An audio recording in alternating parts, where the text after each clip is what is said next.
Okay. Good morning. I'm here in front of one of the most interesting buildings in Coldwater. This building that is attached to the hardware store has been Coldwater Communications for over 100 years as of 2002. It's now known as the Eastlink building, owned by AM Telecom, and has the distinction of not being owned by Bell or Rogers. Yes, it is true. Coldwater actually has its own phone company for its phone number.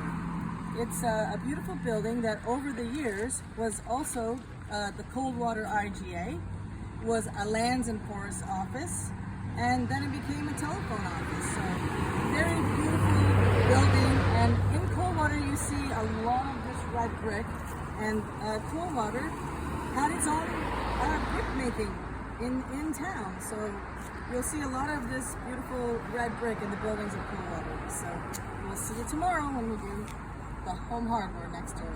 Thank you.